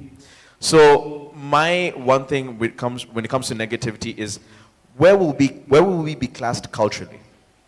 Will our video be classed as Africans in a fort? Will it be classed as Portuguese history? Will it be classed as Swahili history? As East African history? Where will we be classed? Because as much as we might decide to load our footage and put certain keywords, at the end of the day, the algorithm, which is already culturally biased, will class us somewhere where we don't want to be. So that's already, we're expecting that. Secondly is, for instance, I had mentioned earlier about the language models that we're using. You know, you may put a video that's written down, scripted well in English and hope that the AI will go and translate it into other languages, but we also have to have some form of duty of care and not just rely on it translating from English to Spanish. We need to make sure that whatever scripts we load into it, whether it's Spanish, whether it's Portuguese, whether it's French, that they are translated directly with meaning from a French-speaking person or a Portuguese-speaking person who actually goes over it and looks at it and says, this is the meaning that your English version is conveying to me as a Portuguese person, and then load that script into that AI algorithm. So you're not letting the AI preempt what you want it to tell you. You're telling it, this is Portuguese, this is the direct translation. Anything you want to speak in and around that, stick to the subject, don't deviate too far from that. So that's number two, which is interfering with our language models. And then 3 is, look, let's be factual here. We're using 360. We're scanning a site in totality. What's to stop China from printing a Fort Jesus in Beijing? They can do it. The technology is there. So if we're giving them an exact replica of how it looks in Kenya, they're very easy. Any country could easily print out a Fort Jesus in their country and have their tourists visit there and say, this is African, sights and sounds in Beijing. And majority of people will go and visit it right there. And they'll get the Swahili hosts, Kenyans living there. They'll get, so those are the 3 things that really are kind of in the back of our mind, but we're trying as much as we can to try and mitigate it. Yeah. Thank you. And so this is the last question before I open it up. And yes, you can clap. What strategies, because we're talking about, we've been here to talk about AI and climate, but it's been very interesting because how this intersects with culture and the cultural aspects of it has come out very, very, very strongly as a concern. So what strategies can we employ to safeguard and facilitate the development of responsible AI to ensure sustainable solutions to climate change that also preserve our cultures?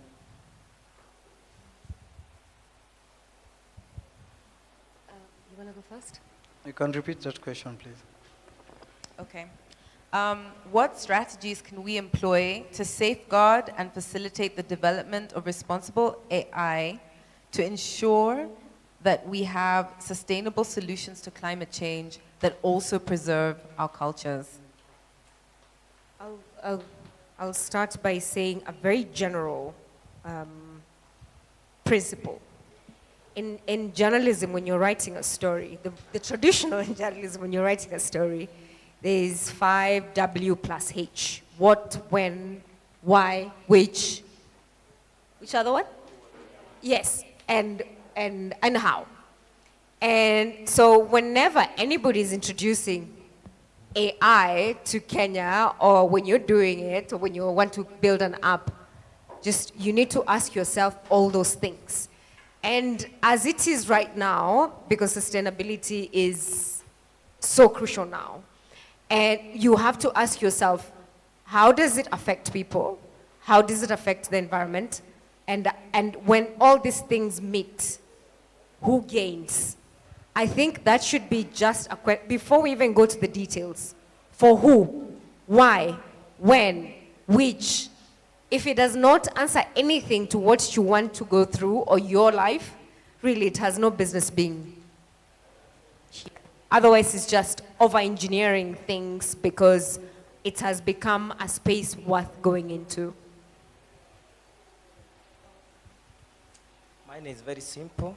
We need what you call policies and the legal frameworks to guide the use of AI.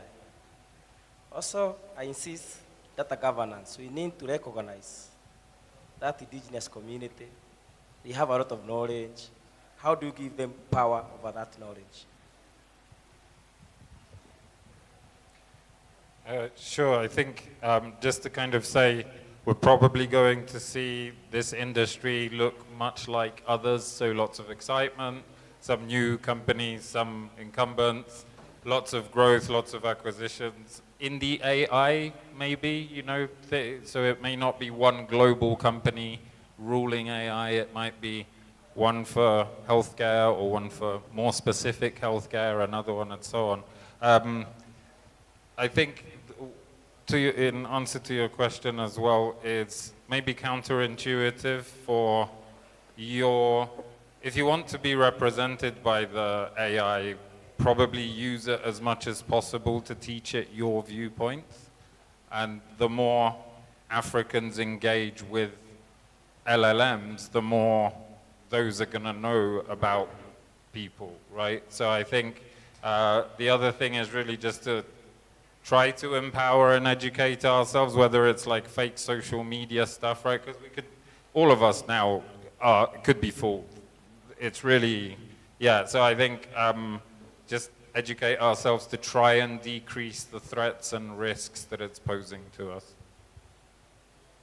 What I can say about that question is that we should look first at, do we really need this thing? How big is the problem for us to maybe use AI in our problems? I can state a few. We can use AI to inform farmers as early warning systems for drought and floods. We always say most farmers, they plant without a plan. Amepanda ajui kama mvua itanyesha, they just speculate, and then they go for a loss, and it really devastates the family. So we can use AI at least to alert them earlier when they should plant and when not to. Another point is that we can use it in wildlife ecosystems. In a way, AI can be used to track people who do deforestations. There's an AI which can be integrated in a way, it just hears that voice of the chainsaw, and it detects and sends the message maybe to the KWS officers or poachers. Maybe there is an AI we can use to inform the KWS officers that there's a gunshot in a certain area, and they can really go to that area and rescue those animals. Another point is most pastoralists, like where I come from, they can use AI to get data that they can know which markets are getting more prices, so that they can decide which markets they'll go to sell their livestock. Just a quick response to your question. My answer to your question now is we need to start thinking green, and we need to start looking at how to green our AI models. The same way today we are greening the curriculum. We need to green our AI models so that the results, the feedback, and the answers that we get and the projections that we get are climate resilient and climate tech solutions with circularity and sustainability in mind. Thank you. I think the thing for us when it comes to this project with the virtual reality heritage safaris is, the two words that come to mind is due diligence, especially when you're dealing with AI. Like I mentioned before, you know, when we're loading this program onto different language modules for it to now translate it, we can't rely on the AI translating everything word for word. Why? Is because, you know, like French Creole is not the same as French in Paris. Angolan Portuguese is not the same as Portuguese in Rio. The dialects change from region to region. One slip of the word could mean something completely different. Even though it's the same language, can mean something completely different for the same French speakers. So the due diligence for us is that, yes, AI can do it, but at the same time, we're feeding it the actual proper translation of the text as seen by native language speakers, and another point of reference that can double check and make sure that that is exactly how that text should be translated. So once you feed that into the AI and tell it, read by this, then you will get something way more closer to what you have as your first product, as opposed to telling it, take this script and translate everything from English to this particular language. So I would say due diligence when you're dealing with AI is very important. Thank you. Can we give them a round of applause?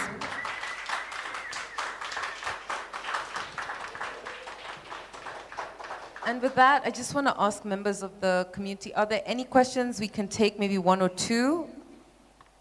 Does anyone have any questions? Okay, let me start with you, and then you. Hi, guys. Hi. Radical question. There's lots of speculation that Wikipedia, for example, has got lots of contributions from a group of people. So certain bodies or people in power get a bunch of people together and they input definitions, history, that kind of stuff. If we had the chance to do this with AI, get a bunch of us Africans an input so we can teach it what we wanted to know. What would you guys suggest we input?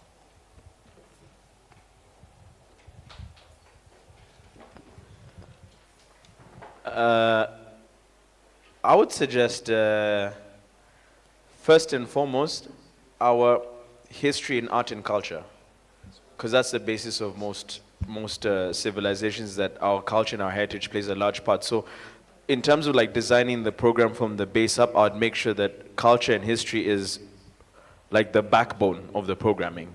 And then now building it up from that. Yeah.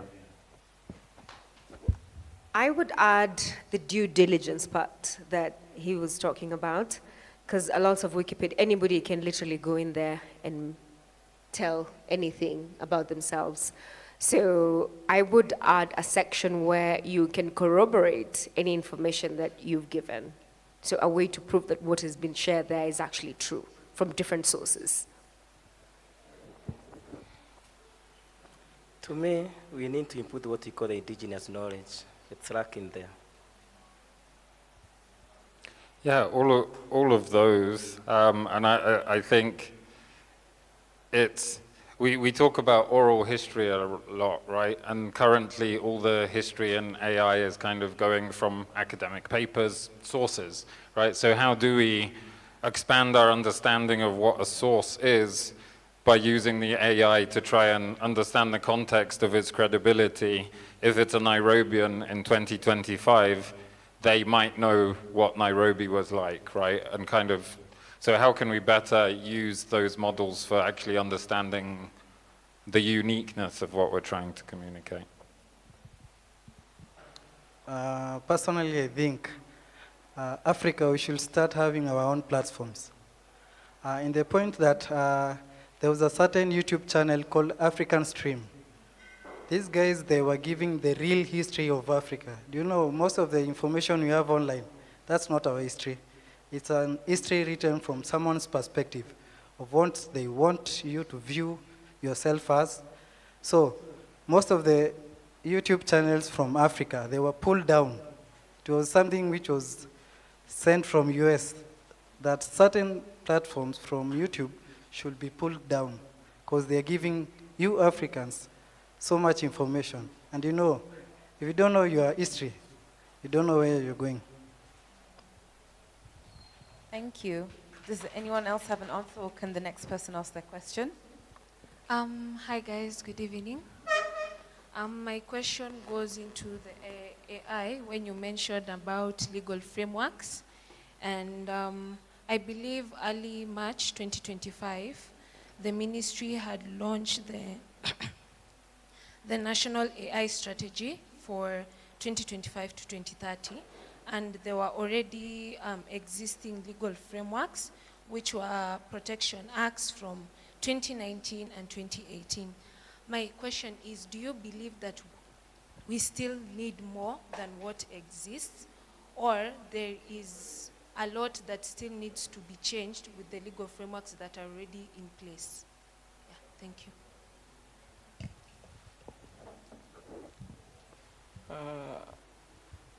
I just look at the dimension which I'm going to answer you. We say government communicate through policies. And when you talk about policies, we call them broad statements. I remember the policies come from the executive, then it has to go to the assembly. But what they did, I was going through that strategy. What they did, if government was shortcuts, they go for strategies. Why? Because strategies does not go to the assembly. So for me, I think we need more public participations, especially on the legal use of AI. We need to get inputs from the grassroots, and we need to do more. Apart from, you are tying the AI strategy to the Data Protection Act 2019. We need to have a specific law. We say if you have a policy, they are just obligations. But if you have a legal framework, which we call the acts, they enforces that policy. So to me, we need to do more. we need to have a policy, not a strategy, and we need to have a legal framework or what you call the act, which are very specific to the use of AI, not tying it to the Data Protection Act. If I can give an example, we have over 10 policies around waste management and environmental conservation. And the latest one is the Sustainable Waste Management Act 2022. Why are we keeping on just producing them if we are not able to execute them? And I'd really love to emphasize what he said. Public participation is not a suggestion. We actually need to go and listen to what they're saying so that we can know how they're going to be executed. What should we do if they're not executed? Because also just being bombarded by all sorts of policies and acts, it's also actually a waste of our resources. We need to say no. So we need to sit in those forums and say how we want to participate and how we want such policies to be executed. Otherwise, we are also part of the problem. They can bring the best of the best, but still. Yeah, and just to say, I think if we look at, you used the example of waste management, I was going to say the internet. If you look at where policies are now, Data Protection Act, isn't that being updated in 2019 because of the internet that was invented in 1987?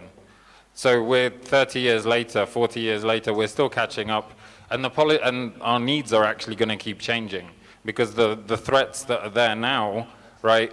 Currently, maybe the internet is, there are threats around monopolies or e-commerce or something else. Those threats were different 10 or 20 years ago. So with AI and so on, those threats are going to keep evolving, keep changing.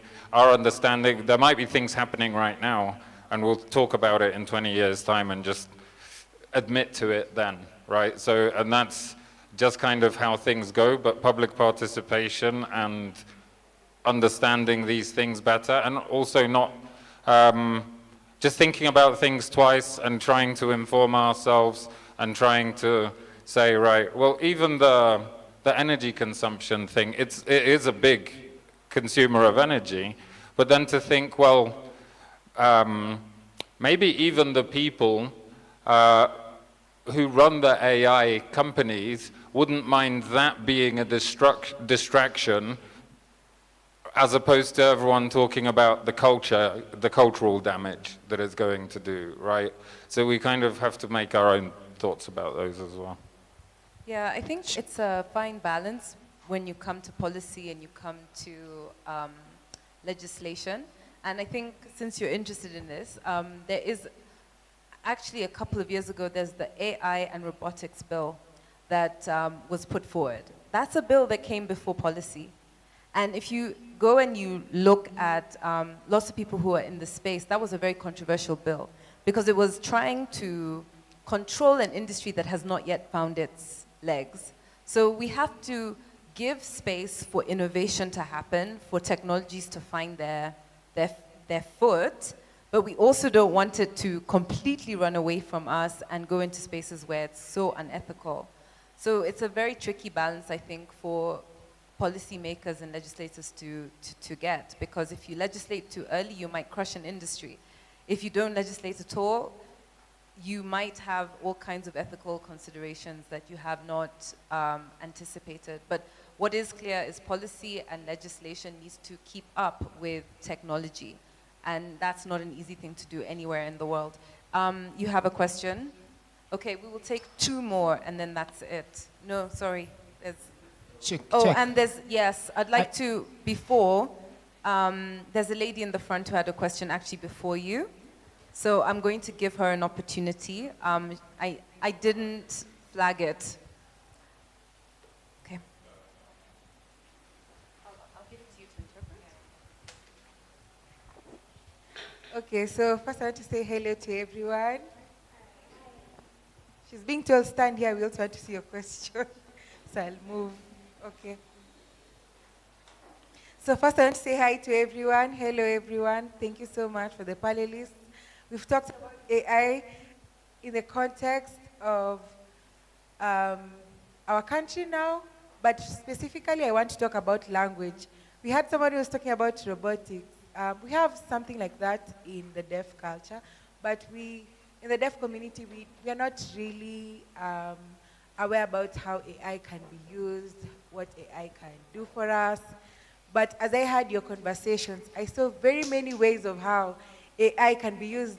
I heard about how you were talking about language, culture, agriculture. So I've seen how AI can really be used to improve our context and even match it to our development. So how do you think us as the deaf people can use AI in that context?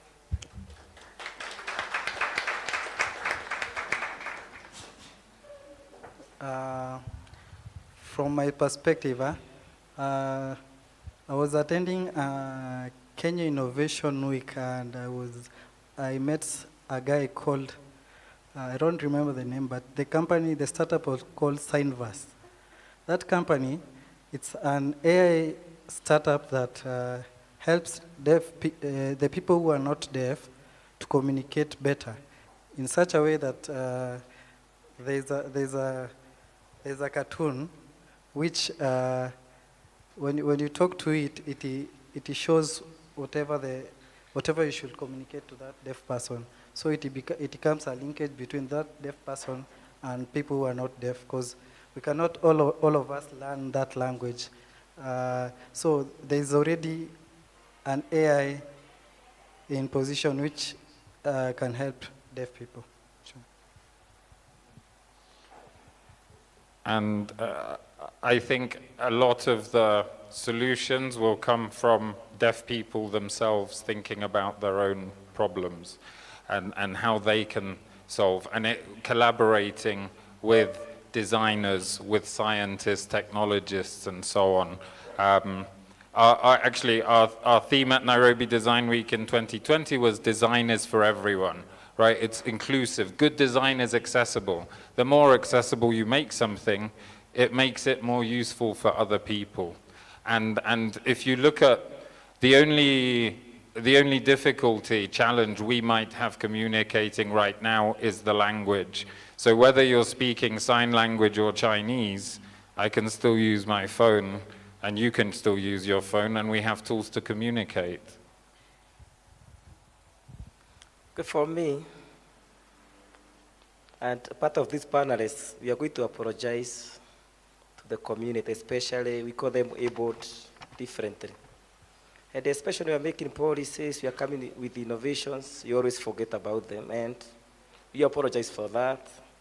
And I think in the future, I would give you a satisfactory answer, but I think in the future, you should be thinking beyond the box and including you. Yeah, I think this is, it's such a wake-up thing. I mean, I've always wanted to have everything of mine inclusive. One of the closest I have interacted with deaf community is, my shop is in Palette Cafe, and all the waiters are deaf. And so I know I've had to learn a few things, like how to get a menu, how to say thank you, how to say cold, how to say my son, how to say my daughter. I've had to learn, of course, all these few things. But I would like to return the question to you.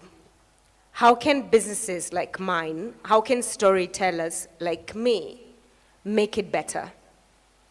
Because I would be unfair by saying, I know, you've lived through that most of your life.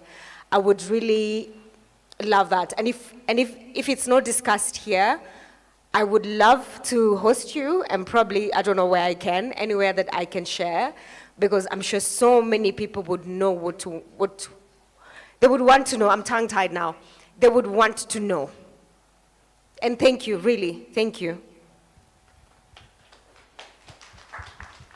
I think one of the things I'm excited about with AI when it comes to individuals who are hearing impaired is, there's something I tried for the first time the other day. Somebody bought an earbud, a little earbud, and told me to try it on, and they were speaking Mandarin. And this thing was doing live translation as the person's talking to me. So before I would have to wait for you to say something on the app, take my phone, read what you said, respond, give it back to you, and then understand, or it gets translated to you. But having a conversation with this Chinese individual, and it was lifetime. I could hear them talking to me. As they were talking, I could hear the text coming out. But then, literally a couple of days later, I saw that Meta took out these glasses for people who are hearing impaired.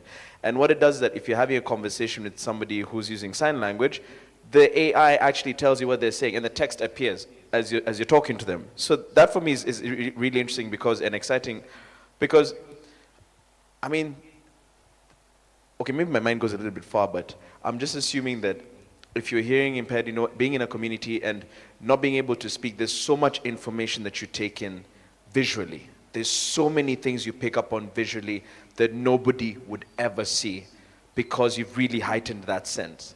So I can only imagine the stories you would have to tell once you have that platform with somebody who, it's very, for somebody who doesn't know sign language, it's very disrespectful to try and have a conversation with somebody who's hearing impaired.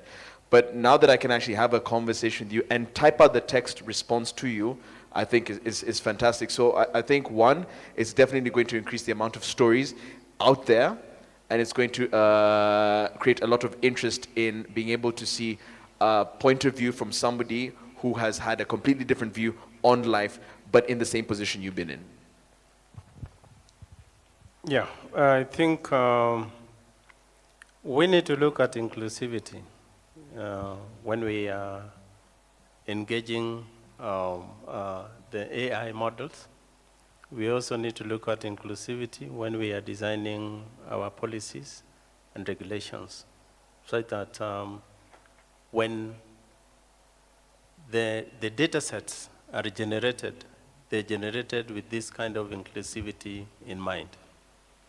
And at the same time, the current actors, their current situation probably may make it a bit difficult for hearing impaired person to interact with the AI models. But me as a person interacting with the candidate may be able to input the right data that will respond to their needs, so that the response starts from my point of view, and as we continue to engage and as they continue to interact with the systems, they'll be able to give suggestions that will also help us in improving the systems. Thank you. Thank you so much. I know we had said we'd do one more question, but I think it's very late now. It's 9 o'clock. So we are going to close the session, but please feel free to ask the panelists questions. They're around for a bit, maybe. But thank you so much for coming. Thank you so much for asking questions. I think we can just end with a round of applause for the participants.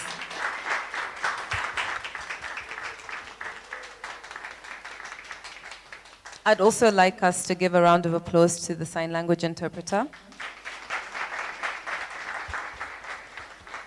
I'd also just like to say thank you to Black Rhino for hosting this event, and to British Council, who partnered with Creators Garage to do this UK Season Kenya UK Season 2025 finale. There are a couple more events that are coming up, so please plug in to find out what you can participate in. Thank you for coming. And finally, there's a wallet that we have over here. If someone has lost their wallet, please, you can find it at the back with the tech team. I will leave it there if you have left or lost your wallet. Thank you very much, everybody. Good night.